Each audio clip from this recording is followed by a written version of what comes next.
تجاوز العرب عربني رباعة رباعة. أنت برتسين باب وإن خفتم الله وسط اليتامى سنة إبراهيم موسى وأنا هشام بن جرير قال بني هشام بن وطن بن أجد رضي الله عنه رجلا كان له يتيمة فنكا وكان لها عزق دوبا نمي توكو يتاما إساف تجن نفودا إسيب أمو إزكن أزكن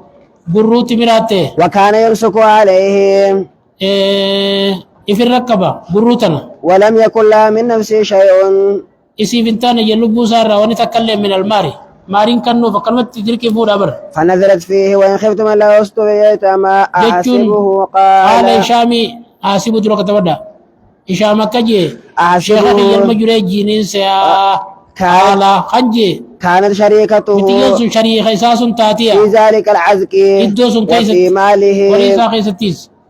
حدثنا عبد العزيز بن عبد الله سنة ابراهيم بن سعيد صالح كيف كيسان شام قال اخبرني عروة الزبير انه سال عائشة عن قول الله تعالى وكتب الله وسط اليتامى قال يا ابن اختي هذه اليتيمة تكون في اجر وليها تشرك في ماله ويجب مالها وجمالها فيريد وليها ما يتزوجها بغير ان يوسط في صداقها فيعطيها مثل ما يعطي غيره فانه ان ينكحهن الا يوسط لهن الا ان يوصم لهن يوسي فقد لغني ويبلغ لهن على سنة من صدق وما لهن من النساء سواء قال قال عائشة وإن الناس يستفتون رسول الله صلى الله عليه وسلم بعد هذه الآية أنزل الله ويستفتونك في النساء قال عائشة وقول الله تعالى في آية أخرى وترغبون أن تنكحوهن رغبة أحدكم أن يتيمته يتاما سار جبنا تقوه سنيتيت حين تكون قليلة المال والجمال قالت فنه أن ينكحوا عما رغبوا فنو دور كمان جت ينكو فودورا عما رغبوا في ماله وجماله بريدنا ساتي جالة يتامى النساء يتامى دلار إلا بالقسط وقد لغمنا من أجل رغبتهم عنهن أجلي جبنا سانيتي بسيرة إذا كنا قليلات المال والجمال. تناب ربي كسبريت باب ومن كان فقيرا فليأكل معروفا إذا دفعتم إليهم قالوا فاشهدوا عليهم وبدارا مبادرة ججر فتني جيشو أعددنا جيشو أفعلنا وزنه أفعلنا من العتاد وزنه أفعلنا من العتادر رافو دمي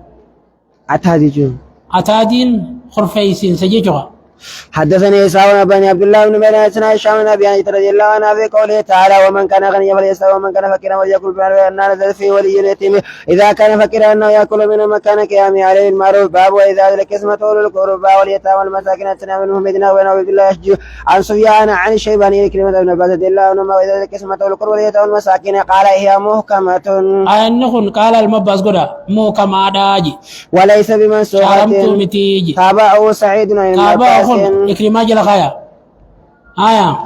باب قوله يوصيكم الله في أولادكم من سنة إبراهيم بن موسى عن هشام بن جريج أخبرهم قال أخبرني ابن مكتب عن جابر رضي الله عنه قال عاد النبي صلى الله عليه وسلم وأبو بكر في بني سلمة ماشيين ميلانديم وعلى تانين فوجدني النبي صلى الله عليه وسلم لا عاقل شيئا نبي نواتكم بين نارك فدعا بما يتودى منه ثم رش علي بشان سنرنك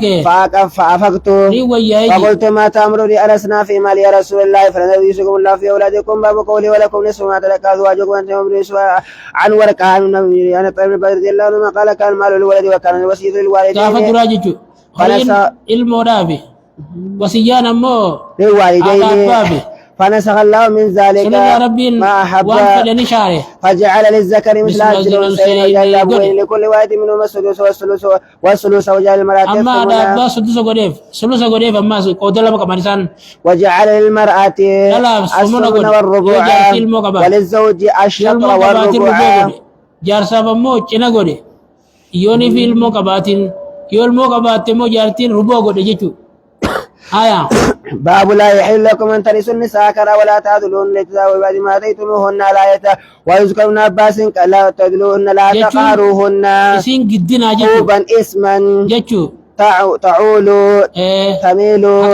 نحلة النحلة والمهر ماري سيخني سخنا جربين حدثنا محمد بن مقاتل حدثنا أصبت بن محمد حدثنا شيباني كلمة قال الشيباني وذكره أبو الحسن وذكره حديث عن أبو الحسن السواني دبتيا ولا أظنه ذكره شيباني كنجا أبو الحسن كان سوجي ذكره حديث دبتي إلا عن ابن عباس يا أيها الذين آمنوا لا يحل لكم أن ترثوا النساء كرها ولا تعضلوهن للزواج بعد ما آتيتموهن قال كانوا إذا قال علمي عباس نجي كانوا إذا مات من الرجل جاليان تانجي وقونا متوقدوه كان أولياؤه أحق بامرأته وليون نمسوني جارتي ساتي سما كته إن شاء بعضهم تزوجها وإن شاءوا يوفر زوجوها النماف كنن وإن شاءوا لم يوفر أن يزوجوها كنن كسبت ديسن فهم أحق بها من إساني أهلها تقجا ورسي خرادا لتر فنزلت هذه الآية في ذلك أنا خيس بوتجن باب قولي ولكل جعلنا مواليا مما ترك الوالدان والأقربون الذين عقدت أيمانكم فاتوا نسيم إن الله كان على كل شيء شهيدا وقال مامور ما ملكت موالي مواليا سن أولياء أولياء جيتشورا ورثة دالتو جيتشو دالو إساقون جيتشو عقدت أيمانكم جيتشون هو مولى اليمين وبلي سخخوتي خولي خختن وهو الحليف قلوا خولي خختن جيتشو والمولى أيضا ابن مولا العم بوجن الماديرات نجن والمولى المنعم مولا كنا ماس المعتق نما تكينيس نجن المنعم الموتك تقول معنا سا المولى مولا كنا ماس المعتق نما تكينيس نجن والمولى المليك موتينيس نجن والمولى مولا نماس مولى في الدين صاحب دينينيس نجن نما دين كيس والصاحب دينيس مولا نجني مولاك واحد دور الدبة مجيتشو حدثني سألت مجالسنا أبو سامة عن إدريس عن طلال مصرف عن سعيد بن جبير بن عباس رضي الله عنهما ولكل جعلنا مواليا قال ورثة قال عبد الله المباس قال غونيفجي والذين عقدت أيمانكم جتون كني كان المهاجرون لما قدموا المدينة يرث المهاجرون مهاجر كنا سارا دالا دون ذوي رحم وصلنا نسان دالا للأخوة وبليما التي أخذ النبي صلى الله عليه وسلم بينهم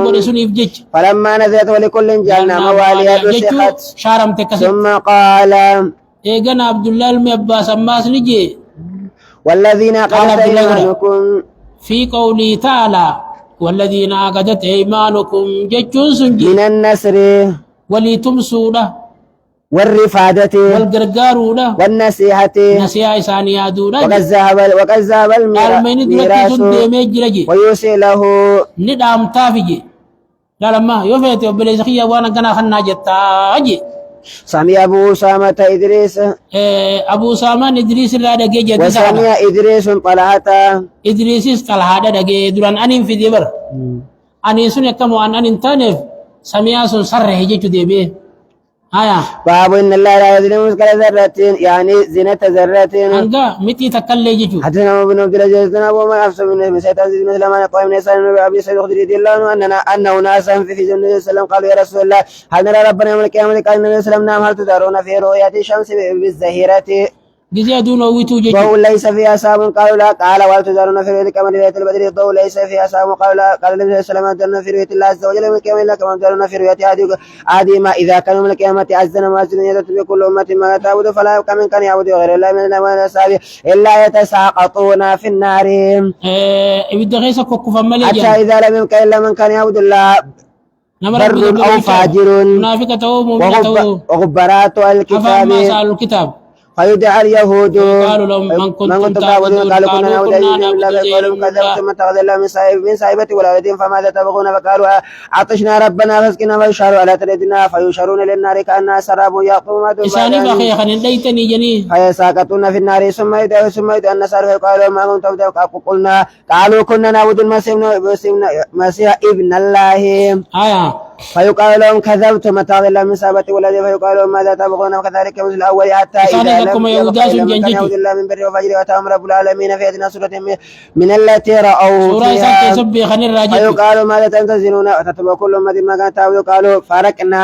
فارقنا الناس في الدنيا على أفضل ما كنا عليهم ولم نصاحبهم الله أفكر ما كن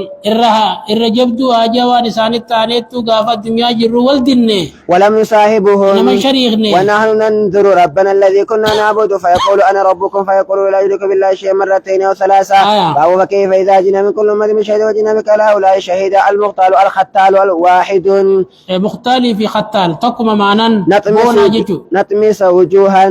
جتون نسويها حتى تعود هنقدي بتت كأكفائهم أكخليو سانيت أمس الكتاب مهاه جهنم صعيرا وقودا إبدا كبتا جيتو حدثنا سلوه بن يا سفيان سليمان بن ابراهيم ايوب عبد الله قال يا بعد الحديث بالاسناد المذكور لا كتغوت غرين حديث سند دبن خنا عن عمرو بن مرة قال النبي صلى الله عليه وسلم مهاو جهنم مهاو أي مهاو برهادو جهنم سيرا برهادو سيرا سن جهنم سيرا جهنم سن تمري سيرا خايتي سيرا جيتون وقودا جيتو جهنم سن تمري نخلته سيرا نجلو جي جهنم تمري جهنم سيرا وخنا ولد أبديت جتا جهنم سيرا إبدا قبطا يجتا هيا قال قال النبي صلى الله عليه وسلم اقرأ علي قلت اقرأ علي قال كونسل قال فإنه يبقى أسماء من غيري فقرأت عليه سورة النساء حتى بلغت فكيف إذا جئنا من كل أمة بشهيد وجئنا قال ولا شهيد قال أمسك فإذا عيناه تذرفان باب قول إن كنت مرضا ولا سوري أو جاهد منكم من غاية سعيدا وجه الأرض وقال جابر كانت التواخيط التي يتحكمون إليها في جهينة واحد وفي أسلم واحد وفي كل أي واحد كهان ينزل عليهم الشيطان وهي قد أبرخ دمس إسنتم كهانة ينزل عليهم الشيطان وقالوا من الجبت السير كنجي والطاغوت والشيطان وقال كلمة الجبت بلسان الحبشة شيطان والطاغوت والكلمة سليم بن أخبرنا عبد الله بن نبي أنشتت حلقة كلاية الأسماء والنبي صلى الله عليه وسلم في طلبها رجالا فليس له وليس له ولم يجدوا معه فصلوا وهم على غير وطن فانزل الله يعني هذا التيمم فأطيعوا الله وأطيعوا الرسول والأمر منكم ذوي الأمر حدثنا أسلق بن فضل أخبرنا حجاج بن محمد عن جريج بن أيال بن مسلم سعيد بن جبير بن عباس رضي الله عنهما أطيعوا الله وأطيعوا الرسول وأولي الأمر منكم قال نزلت في عبد الله بن حذافة بن قيس بن عدي إذ بعثه النبي صلى الله عليه وسلم في سرية باب فلا وربك لا يؤمنون حتى يحكموك فيما شجر بينهم حسن علي بن عبد الله سلام بن جبل أخبرنا عن سوريا قال خاصم الزبير رجلا من الأنصار في شريج من الحرارات قيس ولولا فقال النبي صلى الله عليه وسلم اسقي يا زبير ثم ارسل الماء الى جارك فقال الانصاري يا رسول الله انت ابن عمك فلون وجه رسول الله صلى الله عليه وسلم ثم قال اسقي يا زبير ثم ارسل الماء الى الجدر ثم ارسل الماء الى جارك واستوى النبي صلى الله عليه وسلم الزبير يقوى في سرير حين اخذ دولة الانصارية حكمي درباتو تاتي خيست حين أخذ الأنصاري أبو قربان إساء أرسي قوتي في جندران كان أشار عليهما تكتما تقوني خشي سجين قربانا كسجين المدادات يتي كان أجيتما دورا قوتا دجين وكان نبيين نتيجن أشار عليهما بأمر الله ما فيه ساعة أمري بلني خيسي جي ترى دولال أبا فردو دبر سيب جانبر قربان يارسني حقا كسي قوتي الزبيري جيتو قال الزبير فما حسب هذه الآية إلا نزل في ذلك على ربك لا يؤمنون حتى يحكموك فيما شجر بينهم باب فأولئك مع الذين أنعم الله عليهم من النبيين سلام بن عبد الله بن هاشم بن إبراهيم صلى النبي نبوة رضي الله عنها قالت سمع رسول الله صلى الله عليه وسلم يقول ما من نبي يبد إلا خير في الدنيا والآخرة وكان في شكوى الذي قبض فيه أخذته بوحة فسمعت يقول مع الذين أنعم الله عليهم من النبيين الصديقين والشهداء والصالحين فعميت أنه خير فعلمت أنه خير باب ما لكل قتل في سبيل الله إلى قول الظالم أهلها على ذات عبد الله بن تناسب أنا بيت الله قال سمعت ابن عباس قال كنت أنا ومن المستضعفين من الرجال والنساء يتنا سليمان بن محمد بن زيد أيوب بن كبير بن كثير بن عباس رضي الله عنه تعالى إلى المستضعفين من الرجال والنساء والولدان قال كنت أنا وأمي من عذر الله لما ربي نزري قد يفر ابن عباس حاسرت ضاقت ركت تجيشو تلوو ألسنتكم بالشهادة الربن خيسا يو جلت تجيشو رقاسنت لا تلو جيب ربين أكار ربن خيسا رقاسنت جلن نيف جيشو وقال غيره نمني برو قجان المراغم المهاجر وقت قدان تنجيشو راغمت جتا هاجرت قومي ورمخوتين أودي لالجون بكتي أمتا خيسانين أودن بوتا ركتني جي ربنا جت موقوتا موقتا يرو واجب يرو قدمات وقته عليه وقته عليه واجب يرو وجي سانر واجب قدمتاتي سلاني باب فما لكم في المنافقين فئتين والله ولكسهم كابن عباس بددهم إسان الدفج عاسجي فئة جماعة والله وركسهم بددهم فسر بيخ الدفج عاسنا فئة نمو جماعة جتشو رجال حدثني محمد بن بشارة قال حدثنا شعبة عن دين عبد الله بن يزيد عن زيد بن ثابت رضي الله عنه فما لكم في المنافقين فئتين رجع ناس من الاسلام الودي وكان الناس فيهم فرقتين فريق يقول اطلب وفريق يقول لا فنزل فما لكم في المنافقين فئتين وقال انها طيبة تنفي الخبث كما تنفي النار والخبث الفجة عزاعوا به ابشوهم في كاسا جتشو يستنبطونه ويستخرجونه ما فتو برباد جتشو حسيبا اي كافيا ليه جتشو الا اناسا يعني الموت مدى جتشو دخافا حجرا أو مدرا وان كان فكا وما أشبهه خنا قبرتن جتشو خنا قبرن جتشو أو مدرا تكاو حروف جتشو مريدا مريدا جتشون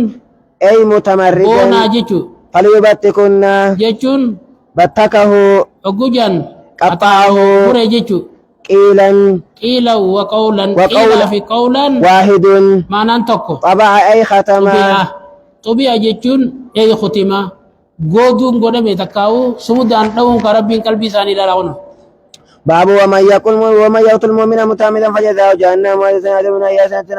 وتوازن وغيظ من قال سمعت سعيد بن جبير قال آية اختلف فيها أهل آياتكو ورقو فاقيس والدبر قرأت فيها ابن عباس فسألت أنا فقد نزلت هذه الآية ومن يقتل مؤمنا متعمدا فجزاؤه جهنم هي آخر ما نزل وما نسخها شيء ونتك شارب من جابرني باب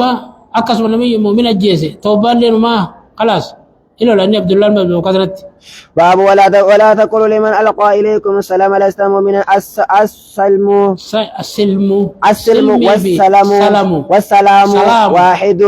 حدثني علي بن عبد الله بن سفيان بن عمرو بن عطاء بن عباس رضي الله عنهما ولا تقولوا لمن ألقى إليكم السلام لست مؤمنا قال ابن عباس كان رجل في غنيمة له هيسا خيسا تيجي عليكم المسلمون قال السلام عليكم أقوى صداتي السلام عليكم فقتلوه وأخذوا غنيمته فانزل في ذلك إلى قوله يبتغون هذه الحياة الدنيا تلك الغنيمة قال ابن عباس السلام سلام جيكري باب لا يستوي القائد من المؤمنين غير أولي الضرر والمجاهدون في سبيل الله. حدثني اسماعيل بن عبد الله قال حدثني ابراهيم بن سالم بن كيسان بن شهاب قال حدثني سالم بن سعيد السعدي انه راى مروان بن الحكم في المسجد فاقبلت حتى جلست الى جنبه فأخبرنا نوفا دي سجي أن زيد بن ثابت أخبر أن رسول الله صلى الله عليه وسلم أملى عليه لا يستوي القائدون المؤمنين والمجاهدون في سبيل الله فجاء ابن مكتوم علي قال يا رسول الله والله لو أستطيع الجهاد لجاهدت وكان أعمى فأنزل الله على رسول الله صلى الله عليه وسلم وفقدته على فخذه فسقلت علي حتى خفت أن ترد فخذي ثم سري عنه فأنزل الله غيره للضرر حتى نفس بن عمر حدثنا شعبة بن أبي سلمة رضي الله عنه قال لما نزلت لا يستوي القائد من المؤمنين دعا رسول الله صلى الله عليه وسلم زيدا فكتب فجاء ابن مكتوم فشكى درارته فأنزل الله غيره للضرر. حدثنا ابن اسماعيل اسرائيل عن ابي اسحاق البراء لما نزلت لا يستوي القائد من المؤمنين قال النبي صلى الله عليه وسلم فلانا فجاء ومعه الدوات وما هو الدوات ليس وجد بينجرون والله أو الكتف فقال أوتب لا يستوي القائدون من المؤمنين غير للضرر والمجاهدون في سبيل الله وخلف النبي صلى الله عليه وسلم فقال يا رسول الله أنا درين فنزلت مكانها لا يستوي القائدون فنزلت مكانها أبوس مجتلا وقسمت نبوته لا يستوي القائدون من المؤمنين غير الضرر والمجاهدون في سبيل الله. أخبرني أبو الكريم أن مقسم مولى عبد الله بن الحارث أخبرنا عباس رضي الله عنه ما أخبره لا يستوي القائدون من المؤمنين عن بدر والخارجون إلى بدر. باب الذين توفون من أجل الظالمين أنفسهم.